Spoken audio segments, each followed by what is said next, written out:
In this video, we're going to go over this build I started to make a scale Nissan Frontier on an SCX24. I wanted it to look close to what they did with the Lexus, a hard body with good scale looks and performance. So sit back, relax, and enjoy. This is Casey's Cozy Garage.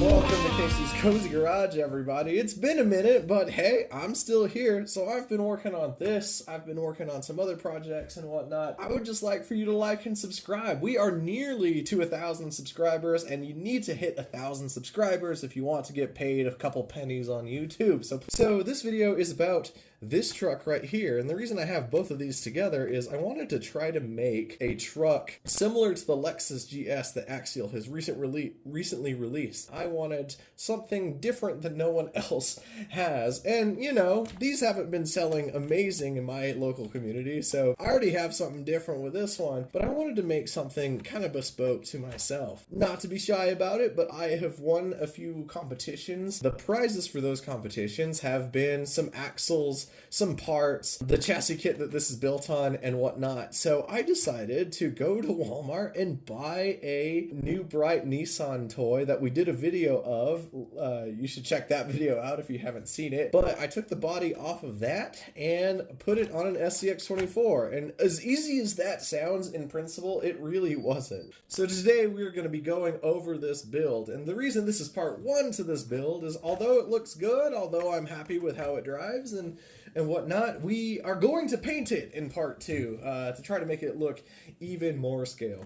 Some things that I thought were special about this body is, one, it's nearly perfect to the length of a Gladiator, so you could use Gladiator links. That's what I've done.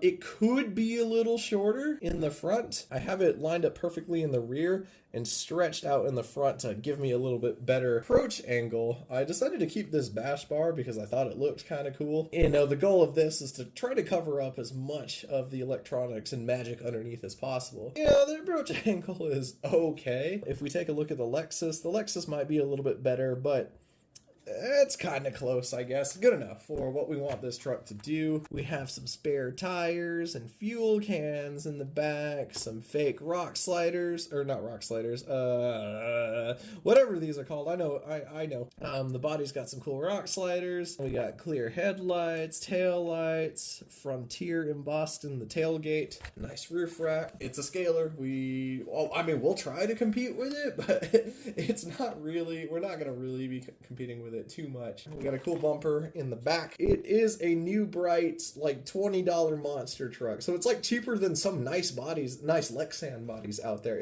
I think it's cheaper than the Proline Cliffhanger if I remember correctly. This is a good body. I think it'll hold up better than 3D printed bodies. The stickers are terrible. They look good on camera. They look okay on camera, but the white doesn't match the white of the plastic, and they're not really adhered very well. So the magic underneath is, well, you're probably wondering, and you probably know, if you know a lot by this view, but you're probably wondering, well, what's underneath this? How did you do this? The body is secured with two nuts, which is a feature of the chassis that I used. I was never ever going to touch this chassis. One, because I'm working with my friend Josh at Nerd RC to develop our own chassis. I don't know. I really wasn't looking to build a scale rig until I got this. So I have all these parts, decided to build something with it. Here it is. This chassis is the Exo Denali Class 1. Yeah, it's that. It's made to put a deadbolt front link size, so that's why it kind of looks strange, and the bumper mounts kind of stop where the servo go, but I made it work. It's a carbon chassis with Delrin accessories, and these are really nice. A lot of kits available out there use 3D printers so people can make them at home, and I appreciate them. I use those 3D printed parts, but man, we got Delrin sliders, a Delrin skid down here. I think that's what sets this Exo chassis apart, is the accessories are literally top notch. Carbon chassis rails, pretty cool. Only 4 of the links mount to this skid plate, and the rest mount to the chassis to give you some more tunability, better geometry, geometry, and you have lots of different places that you can mount this, which helped me out here because this hard body is quite heavy. So I needed to find the right geometry for these springs to get them to sit right when the body is on it. So to mount the body, EXO provides these mounts for it, which you put some bigger screws into. And they give you some spacers. I use some nuts right here because I wanted a different sizing. You drill 2 holes in the body, and there you go. I didn't want to mess with Velcro. For axles, we went with the Mofo X15 nylons, mainly because I won these. I was never going to buy a set of nylon X15s. If anything, I was going to buy some aluminum someday. But won some nylon ones, and that gave me the idea to try to make a factory-looking one. Because the factory SCX24 is either ABS or nylon. I think it's some sort of black plastic. So I thought, okay, well, you know, why not? Let's throw on some Proline Hyraxes that come straight out of the package with the plastic wheels and the nylon axles. I put this brass diff cover on the Mofo X15. You can option that in. I put a brass one in the front, left the plastic one in the rear. The drive ratios, they come negative 50% underdriven on these X15s, so I put a stock axial gear I had sitting in my parts bin in here, and now we have 50% overdrive, which I think is way too much. But it's kind of funny to have like a class 3 style overdrive setup on something that essentially looks like a class 1 or a scalar class. I'm enjoying it. I'm probably going to leave it like this. Once again, not a competition build, more of a show build for now. We got the NSDRC servo that I had laying around. For motor and transmission, we have the Mofo RC Nano BAM, the higher KV one. I think this one's a 3200 or something like that. And the Mofo RC adapter mount onto an Injora transmission. Best transmission for the money. It's like 20 bucks. Comes with metal gears. You won't be breaking it. And then we have some Injora drive shafts to go along in there. Some Injora multi-piece steel links. It drives good, especially for having plastic wheels. I like the width on the Mofo X15s, and one of the things that I like is the steering angle of these X15s, but my steering angle is even better because I'm running wheels that don't have a lot of offset, so my scrub radius is like almost true to a real car. As you can see there, like the wheel doesn't scrub around because it's on lots of spacers. So yeah, it's a little bit wider than a stock rig, as you can see here. So here's the stock Lexus rig. I'm using that width to my advantage to try to keep it tucked with some low offset wheels, and it looks just very nice on the body. Yeah, running Fury Tech Lizard, and I'm running my Futaba receiver because I use a T4PM controller. We'll get the body back on here, and we'll drive it. Yeah, check out some of this running footage. I really enjoyed making this video.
So thanks for watching. Remember to like and subscribe. Let's get this channel over 1,000 subscribers. Have fun with your RC cars, and remember that I hope that you have a good day.